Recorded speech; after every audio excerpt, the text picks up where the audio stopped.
What's that? You're talking to me? Okay. Well, good morning, everybody. I'm Andrew David Shiller, and it's really nice to be here with you. Um, I'm really glad I made it here this morning. In any event, what an opportunity to be with a bunch of beautiful, holy people who are all mekuven to the same thing. We have this capacity as Jews to attach our neshamas one to the other, to attach our neshamas to Hashem. When we gather in a group, our consciousness is bigger. So the intention we're putting into the learning and the growth today is building our capacity to connect to Hashem.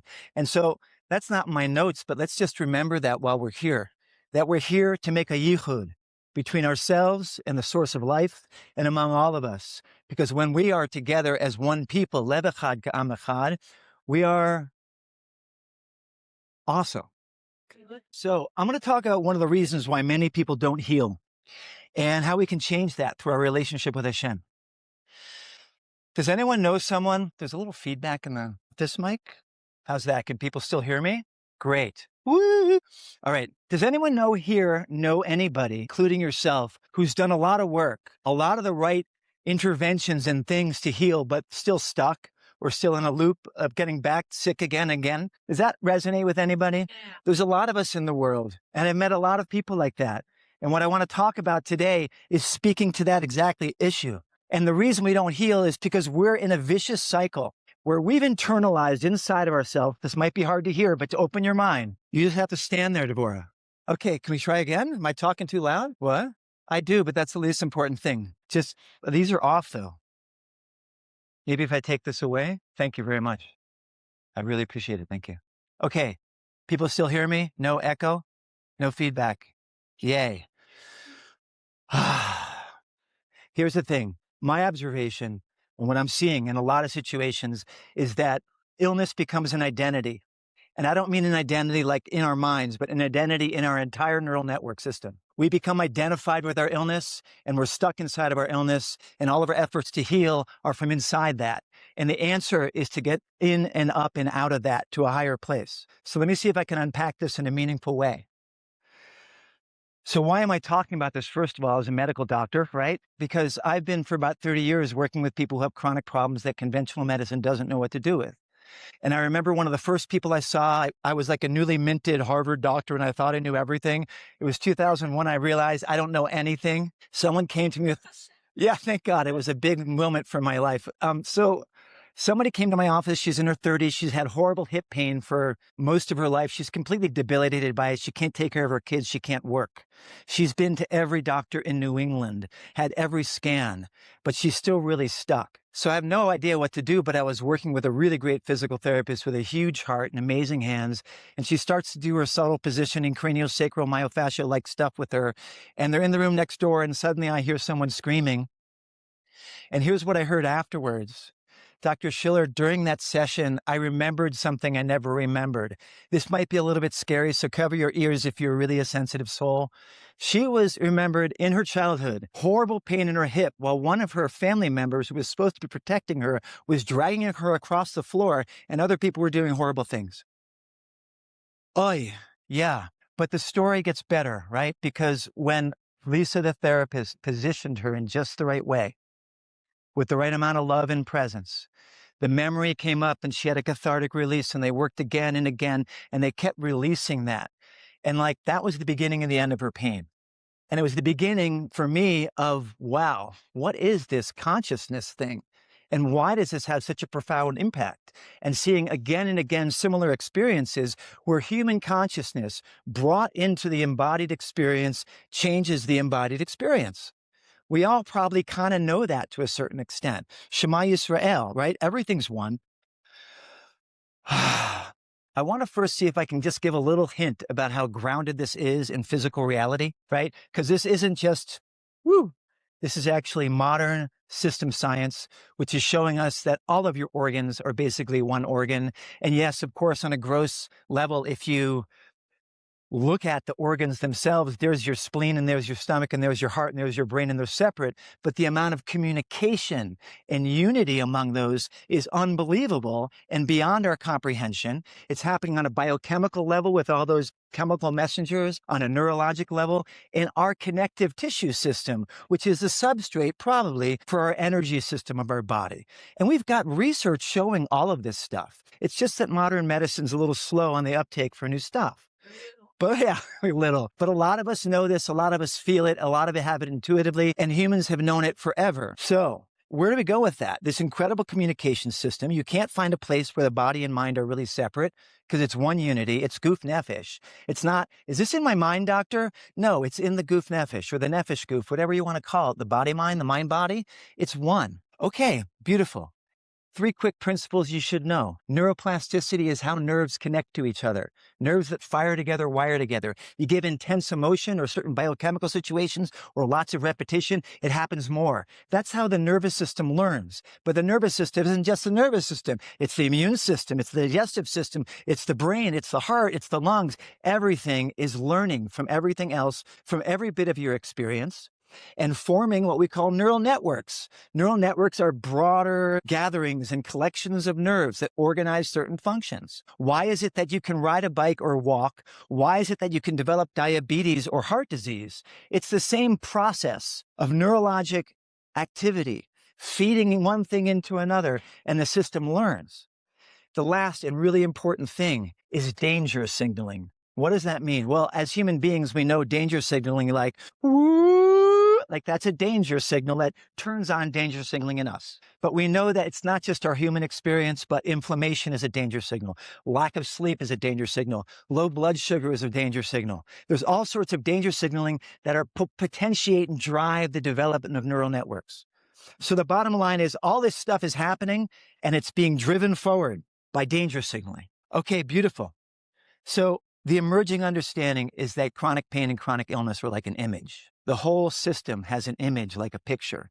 And that image is like an identity. And I don't mean like this is where I live and this is my name and these are my friends. I mean the totality of my inner experience. And we actually have brain areas like the default mode network. You might hear about that if you haven't already. It's that part of your brain, the parts of your brain that together say, this is me, and these are my feelings, and these are my thoughts, and these are my worries. That's what gets really activated when you try to silence your mind in meditation, and suddenly you're thinking about everything. It's a brain network, and it's activating. And that's part of what keeps us locked in. It embodies and locks in our identity. So this woman that I talked about with the horrible leg pain, just to kind of circle back to that, her pain was an image. There was a trigger that was an emotional and physical trigger. It got wired and seared into her neural networks. And that aspect is called neuroplastic pain. And this is not my idea. There's tons of research. There's therapeutic strategies for treating it. But that principle applies to all of our organ systems, your immune system, your cardiovascular system, your digestion, everything, inflammation, metabolism. So we're talking heart disease, obesity, cancer, autoimmune disease, everything is neuroplastic. So how do we change that? How do we shift that when here we are as a mind, we're inside the system? Here I am in my body, in my self-reflective self, and my thoughts and my emotions and everything I've ever known are where I'm at and where I'm thinking about.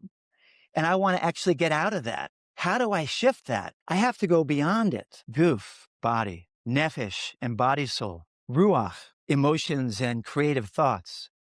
That's that embodied system. Neshama, that's the system that's above it all. That's the system that's not affected. There's no danger signaling in the neshama. There's no trauma in the neshama, even though it rhymes. The neshama is pure. We say it every morning. So how do we plug into that and bring that light into our body so it penetrates in as a real experience? So here's the main point I want to share. This is crucial. That was it? What? What you just did was it? No, that was just preparation. The main thing that's so important is that most of our even integrative and natural healing methods, they're 3 worlds, their body, their emotion, their mind. And even the best practitioners, unless they're plugging into neshama, unless they're plugging into Hashem's light, the light that's beyond our physical world, we're working in the system. And that's why it can feel great for a while, but then it comes back because we got to get underneath it. I see people who have really difficult problems that no one can fix for like 30 years. And I'm not saying I fix them either, but I ask for Hashem's help. One of the themes that comes in over and over again is, okay, I've tried all these things and spent thousands of dollars. And we do a history that starts from the time they were in the womb. And in almost everybody, there's some kind of traumatic experience, some kind of neglect, some kind of early life illness that turned on that system and painted this picture inside those neural networks. And so how do we turn that off? How do we get above it? And that's what like Hashem is our healer is about. Chodesh Iyar ani Hashem rofecha. There's a beautiful word understanding that pasuk in Parshas Beshalach. I don't have time for it now. I would love to share it with you. If anyone wants to hear that and understanding how basically that pasuk and what the Ramban says totally talks about all of this. Like send me an email. I'll do a live class online or something like that. It's so beautiful. Everyone should see this. But let's continue with what we're talking about now. We hear that pasuk, we think about Emunah. Like, okay, trust in Hashem. And that's beautiful, but I'm not talking about Emunah in the way a lot of people talk about Emunah, which is like, oh, you got a horrible diagnosis, oy vavoy, that horrible thing happened. Have Emunah, trust Hashem will take care of you. That's beautiful. It's really important to be plugged in that way, but that's purely intellectual. And my experience and my vision is that, not just my vision, but the vision that's been given to me by my teachers, is that Emunah is an embodied experience. Emunah is in our mind, in our heart, in our embodied sense. It's in our cells, potentially. But we need to do the work of revealing that and expressing that. Okay, so how do we do that? You know, the way this shows up in my clinical practice is really an extension of what I've been doing in my own life for like 20 years. Accelerated since I came to Eretz Israel, accelerated by amazing teachers like Rabbi Ephraim Waxman and Rabbi Shimon Green and Rabbi Avraham Siton, and more recently, Rabbi Daniel Katz, who's going to speak with us this afternoon and give us an experiential, powerful experience of embodied meditation. It's going to be beautiful. We'll stick around for it. But once you see it, you can't unsee it. It's in Tanakh and it's in everywhere throughout the Torah that Hashem wants us to be in it, marinating in Emunah, not just thinking Emunah.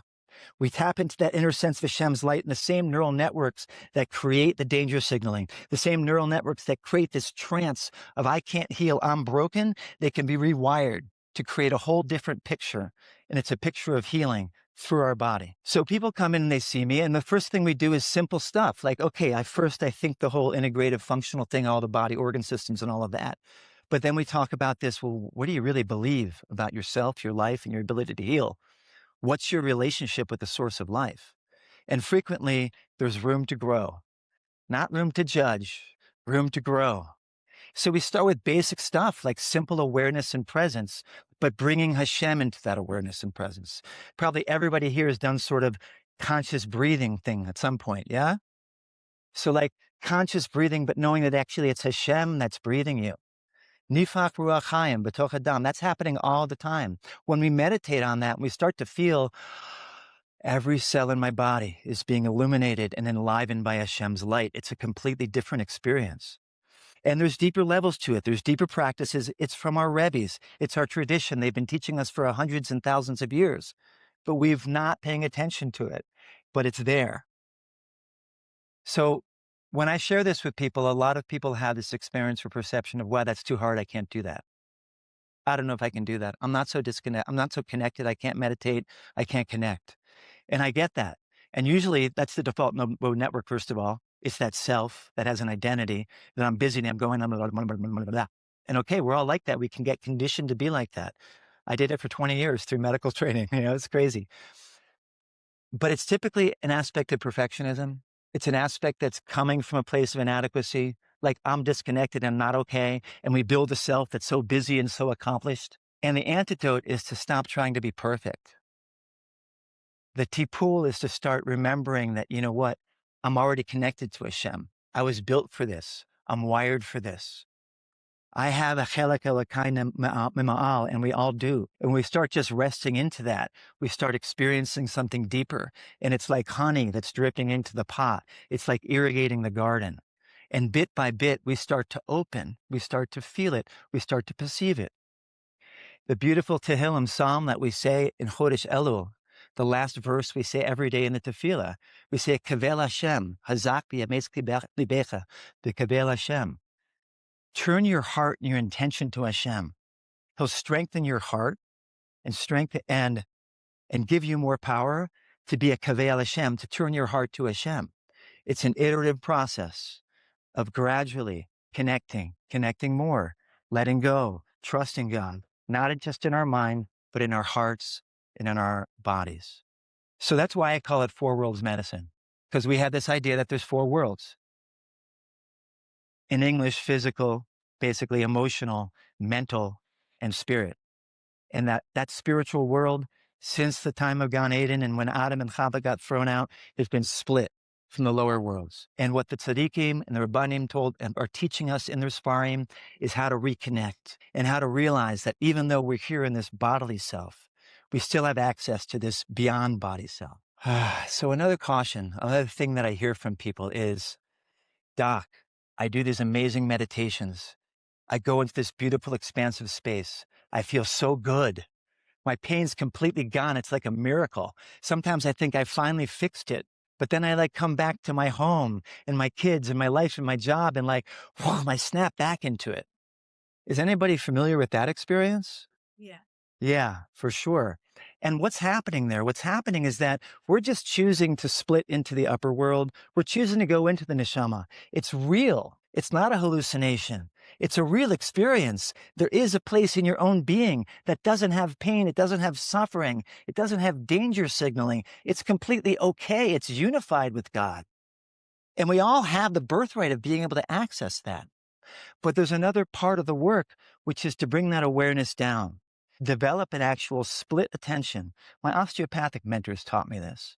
To notice what we call the lesion, which is the stuff that's out of place, but notice that there's a breath of life flowing through the person's body.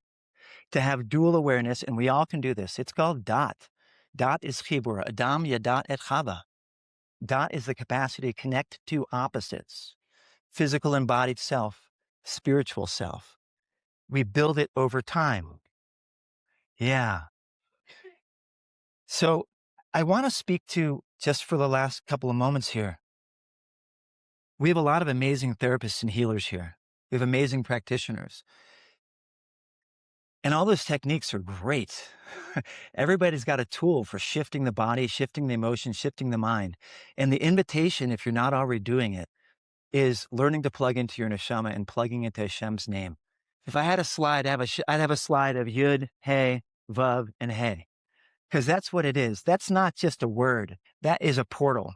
That's an energetic pattern that was given to us by Hashem. And the tzaddikim taught us how to actually relate to it. It's the first mitzvah in Shulchan Aruch. The first thing in the code of Jewish law is Shaviti Hashem Lenegdi Tamid. Have that name in front of you all the time. In the Mishnah Brura, we're not talking Rebbe Nachman or some later Hasidic person. The Mishnah Brura says, some people suggest having a piece of paper where you write Shaviti, Yud, Hey, Bub, and Hey in the script like the Torah, and look at it when you're praying. Look at it when you're in your life, so you're plugging into that. That's the Mishnah Brura on the Shulchan Aruch.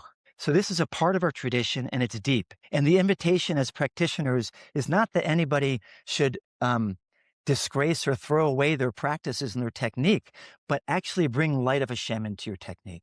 Bringing the light of Hashem into your presence in the room, so that when you're sitting with your client, you're connected. And when you're connected, your client's connected. Giving some attention to the fact that I hereby connect myself to Hashem. I connect to my client's soul. I'm here to evoke that presence in them, because we're all here to give that to each other. This is true for parents as well, who actually are probably the greatest healers in the world, with amazing techniques that just don't get written about and taught in workshops. So bringing that presence into your encounters, letting Hashem's light shine through you, and realizing that you have an embodied experience that you can bring into your practice. Teaching it to your patients if you feel prepared to do so. Thank you. I have one more thing to say, because this is the world's premier Jewish. This is about, where is it? Or whatever. This is about healing Geula, okay? So one little thing on Geula, which is that we know Geula is revelation of God. That's what it's about. Geula is when the knowing of Hashem is going to cover the earth like the water covers the seabed. And each one of us has a piece of God above And each one of us has a piece of this world below. Nobody knows your pain like you do. Nobody knows the challenges of your life. Nobody knows the particulars that you're meeting every day. When you meet those particulars and you actually plug into Hashem, you decide that from the difficulty and frustration and suffering, the yearning you have to connect, to heal, and you take that and work it through the right techniques to connect to Hashem, you're revealing Hashem in the world like nobody else in the world can. And so each of us have a chelek, a piece in Geula. And it has to do with meeting our own selves, meeting our challenges, embracing them not as bad stuff that happened to me, but the stuff that happened for me so I can reveal godliness in the world. Thank you. So I have like, there's 2 more minutes for people who have questions, comments. Happy to hear.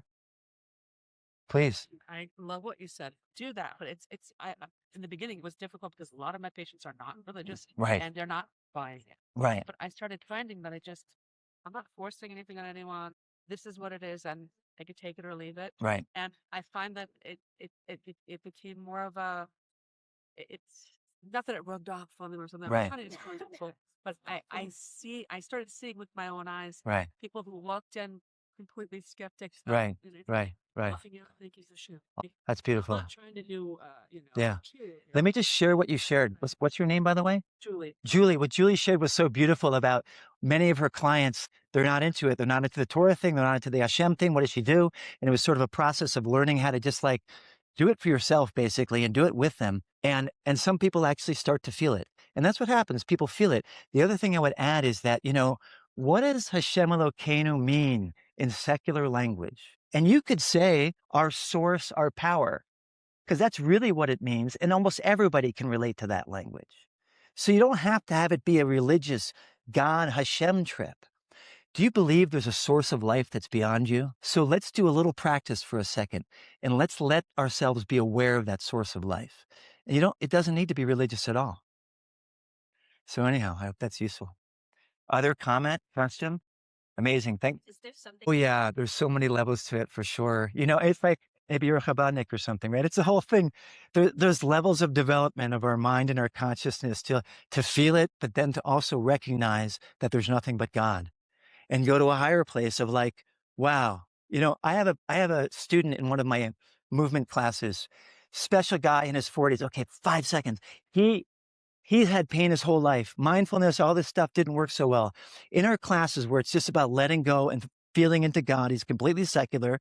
He's like, I don't know what happened, but I went to a place where I just wasn't there anymore. Like everything just stopped. I don't know how long I was there. I feel so good now.